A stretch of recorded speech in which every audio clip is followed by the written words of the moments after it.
Hello, good morning everyone.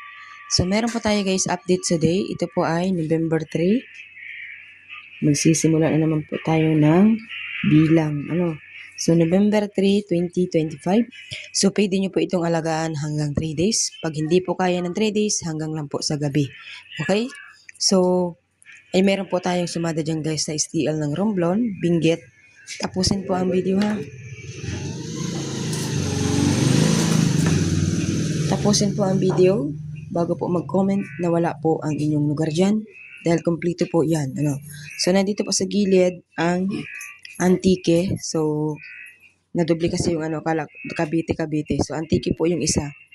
So, meron po tayo dyan na STL ng Romblon, Benguet, Camarines Sur, Apayao, Ilocos Sur, Aurora, Baguio, Nueva Vizcaya, La Union, Abra, Ifugao, Nueva Ecija, Oriental, Mindoro, Isabela, Carino Occidental, Mindoro, Cavite, Antique, Aklan, Tarlac, Quezon Province, Batangas, Laguna, Rizal at Pampanga. Okay? So, yung mga mahilig po guys na hindi tapusin yung video, bahala kayo dyan. Kasi ang iba comment ka agad. Pag nakita sa harapan, kahit nga minsan nasa harapan na ay hindi pa rin makita.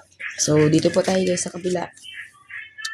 So, meron po tayo dito Zambales, Negros Occidental, Cagayan, Angeles, Pateros, Muntinlupa, Albay, Taguig, Parañaque, Palawan, Las Piñas, Catanduanes, Quezon City, Pangasinan, Naga City, Puerto Princesa, Camarines Norte, Manila City, Olongapo, Marikina, Ilocos Norte, Mount Province, Bulacan, Marinduque, Santiago City, Pasay City, Kalinga, Sorsogon at Caloocan.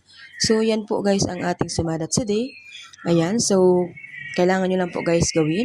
I-share po ang ating videos at i-likes. So, wala naman guys mawawala sa inyo kung ating pong i-share ang ating mga videos at hindi naman po kayo magkakaroon ng violation kapag tayo po ay nag-share dahil lahat naman po tayo ay may karapatan mag-share ng bawat videos. So, hindi lang po, wag lang po yung i-share natin yung mga malalaswang videos kasi yun po talaga yung wag nating i-tolerate, di ba?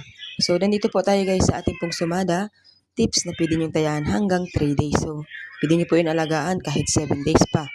Basta't po, nasa sumada po yan. Meron po nagsabi sa akin na para daw may bias daw ako. Yung parang pinipili ko lang daw yung gusto kong palabasin na numero. Di wow, di sana guys. Kung ganun ako, di sana lagi na lang Negros Occidental ang pinapatama ko kasi nandiyan lang naman guys yung mga nakakaalala sa akin, di ba? Na nagbibigay sila sa akin guys ng balato kahit papaano. Negros Occidental, Baguio, sana yun na lang sana ng paulit-ulit. Camarines Norte, di ba? So, ang kadalasan pang lumalabas, Romblon. So, hindi naman po nakakaalala yung Romblon. Di ba? So, yun lang guys. Maraming salamat po. Sana, wala po akong bias. Okay, so wala po akong nakakatawa po yung bias na yun.